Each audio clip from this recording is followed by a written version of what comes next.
In Lowndes County, Alabama, raw sewage pools in the backyards of family homes just a few feet from where children play.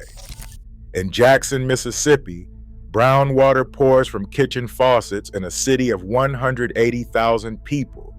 And in Flint, Michigan, families are still dealing with the fallout of being poisoned by their own government more than a decade ago. These are not stories from some faraway country. This is happening right now in the United States of America, in communities that are overwhelmingly Black. The United Nations sent a special investigator to Alabama a few years ago. His job was to document extreme poverty and human rights conditions. He had been to some of the poorest regions on earth, and when he arrived in Lowndes County, he compared what he saw to conditions in developing nations, not because he was exaggerating, because the sewage, the disease, the lack of basic infrastructure, it genuinely reminded him of places most Americans would consider the third world. But this did not happen overnight, and it did not happen by accident. So let us start with the numbers, because the numbers alone tell a story that is hard to ignore. In January 2024, the Department of Housing and Urban Development counted 771,480 people experiencing homelessness on a single night. That was an 18% jump from the year before. And when you break it down by race, the disparity is staggering. Black Americans make up roughly 13% of the total United States population, but they account for 32% of all people experiencing homelessness. And when you look specifically at homeless families with children, that number jumps to 50%. Half of all homeless families with kids in this country are Black. Between 2023 and 2024, homelessness among families with children surged by 39%. That's not a slow trend. That's a collapse happening in real time. And the geographic patterns tell you something too. In Washington, D.C., the nation's capital, Black residents make up about 44% of the population, but they account for nearly 85% of the people experiencing homelessness. Think about that for a second. In the city where federal housing policy is written, where Congress debates funding allocations, where the Department of Housing and Urban Development has its headquarters, Black residents are homeless at almost twice their share of the population. And the places where these families end up living, the conditions they face, that's where this story goes from troubling to something far worse. Let's talk about Jackson, Mississippi. Jackson is the state capital. It's a city where more than 80% of the residents are Black. And for years, the water infrastructure was falling apart while nobody with the power to fix it seemed to care. The O.B. Curtis Water Treatment Plant, the facility responsible for providing clean drinking water to 180,000 people, had been failing for over a decade. Winter storms knocked it offline in 2010 and again in 2021. City leaders asked the state for $47 million to repair the sewer system. The state gave them $3 million. That's not a negotiation, that's a message. Then in August 2022, the Pearl River flooded. The treatment plant, already running on backup pumps, shut down completely. For weeks, the taps ran dry. When the water finally came back, residents described it as brown, foul-smelling, and sometimes chunky. People were told not to drink it. They couldn't wash their clothes in it. They couldn't bathe their children in it. Imagine that for a second. You're a parent in Jackson. Your kid comes home from school thirsty. You can't let them drink from the tap. You need bottled water to cook dinner, to brush teeth, to fill a pot for pasta. Every basic task that involves water now costs extra money, extra time, extra energy. And you're already living in a city where the median household income sits well below the national average. Families started buying cases of bottled water every week. Churches set up distribution sites. Some residents drove to neighboring counties just to fill up jugs. And here's what makes the funding picture even harder to stomach. A comparison of federal drinking water allocations found that Arkansas, a state with 7 times fewer Black residents than Mississippi, received more money for its water infrastructure. Mississippi got $19.4 million. Arkansas got $27.1 million. The federal government eventually approved $600 million for repairs and placed a federal administrator in charge of the water system. But here is the part that does not get talked about enough. Local leaders and residents, the people who had been living with this crisis, who had been sounding alarms for years, were locked out of the decision-making process entirely. Someone else's crisis became someone else's project, and the community had no seat at the table. And even that $600 million falls far short. The estimated cost of overhauling Jackson's entire water system is closer to $2 billion. And when the EPA was asked to investigate whether the neglect of Jackson's water system constituted racial discrimination, their answer was no. No discrimination found. In a city that is over 80% Black, with water infrastructure that had been crumbling for over a decade while the state withheld funding. A local activist named Brooke Floyd put it simply. She said, "It is the oppressor telling the oppressed that they have not been discriminated against." If you are finding this important, hit subscribe. I cover stories like this every week. Now, Jackson's water crisis did not happen in a vacuum.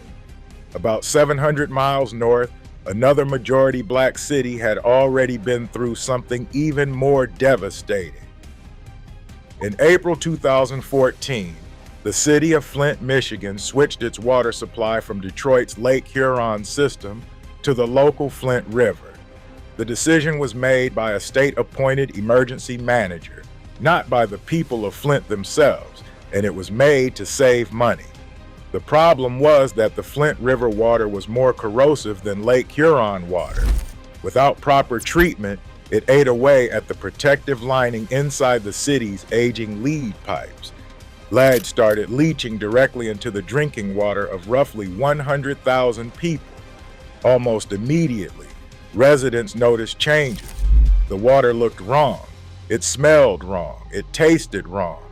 People started developing skin rashes, hair loss, gastrointestinal problems. Children were getting sick, and for 18 months, state officials told them the water was fine. They dismissed the complaints. They told residents they were overreacting. They were not overreacting.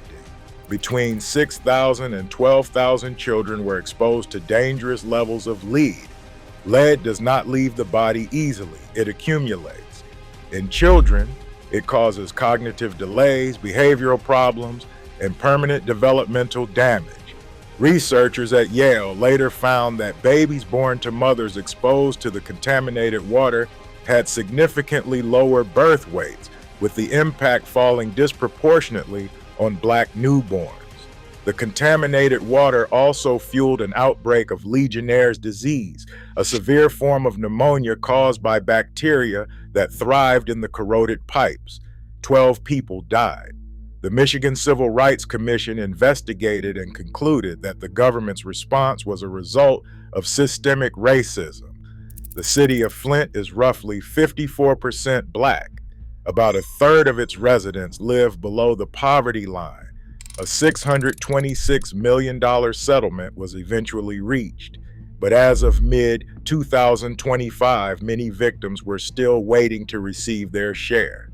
The pipe replacement program, which excavated over 28,000 pipes and replaced nearly 11,000 lead lines, did not finish until July 2025. That was 11 years after the crisis began. And the damage from those years does not go away just because the pipes get replaced. A 2024 survey found that 41% of Flint residents still reported current mental or emotional problems connected to fears about their water. Young people in the city described knowing friends and family members who developed skin rashes, hair loss, and stomach problems they traced back to the crisis. The trauma became part of the community's identity. An entire generation of children in Flint grew up learning that the government knew their water was poison and chose to do nothing about it for a year and a half. And Flint is not unique. The EPA reported in 2023 that roughly 9.2 million lead service lines remain in use across the United States. In Chicago alone, 400,000 homes still get their tap water through lead pipes. A study in JAMA Pediatrics found that nearly 70% of young children in the city are exposed to lead through their home tap water. The water crisis goes far beyond Flint and Jackson. It is a national crisis that consistently hits Black communities the hardest. But maybe the most disturbing case of all is happening in the place where the civil rights movement itself was born. Lowndes County, Alabama sits between Selma and Montgomery, right in the heart of what's known as the Black Belt. Over 70% of its roughly 10,000 residents are Black. Nearly a third live below the poverty line. The average annual household income is around $18,000. And in Lowndes County, raw sewage backs up into people's homes through their bathtub drains, their toilets, and their kitchen sinks. Most homes in the area aren't connected to municipal sewer lines. They rely on septic systems instead. But the clay-heavy soil in this part of Alabama doesn't drain properly, which means standard septic systems fail constantly. A system capable of handling the soil conditions costs around $30,000. The median income for Black families in the county is about $33,600. For most people, installing a proper system means spending almost an entire year's income. So what happens when you can't afford to fix it? The sewage goes somewhere. For many families, it goes into PVC pipes that dump raw waste just a few yards from their back doors. During heavy rains, failing septic tanks overflow and sewage floods backyards, playgrounds, and sometimes the inside of homes. One resident named Ruby Rudolph had raw sewage backing up into her home for about a decade. It came up through her bathtub drain, her toilet, and her sinks. Picture that. You turn on the faucet to wash your hands and what comes out isn't water, it's waste. And there's nowhere to go because this isn't a plumbing emergency you can fix with a phone call. The entire system underneath your home has failed, and the replacement costs more than you will earn this year. Nearly 3/4 of the residents surveyed in Lowndes County reported that they had been exposed to raw sewage washing back into their homes or pooling in the open ground nearby. This isn't a handful of unlucky families. This is the standard condition for the majority of a community. In 2017, researchers from Baylor College of Medicine came to Lowndes County and tested residents for parasitic infections.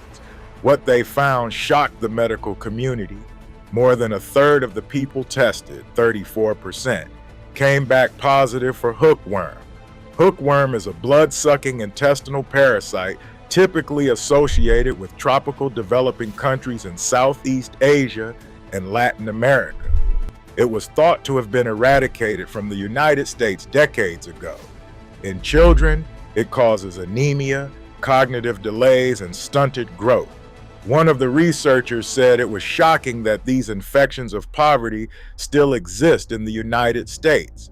Catherine Coleman Flowers, the Lowndes County native who had been documenting these conditions since 2002, said a visitor once told her the conditions reminded them of what they'd seen in Brazil before the Zika outbreak. And here's where the story takes its ugliest turn. Instead of helping residents fix their sewage problems, local and state officials initially responded by threatening to arrest people who couldn't afford compliant septic systems. And they followed through. Families were criminally prosecuted for being too poor to install a system that cost more than they earned in a year. In 2021, the Department of Justice opened an investigation. and found that officials had failed to take meaningful actions to remedy conditions and had left residents to fend for themselves. A landmark civil rights settlement was reached, requiring Alabama to address the crisis. Then, in April 2025, the Trump administration killed the settlement. They called it an illegal DEI agreement. The protections that were supposed to finally bring basic sanitation to these families were gone. Catherine Flowers warned that without the settlement, arrests could resume.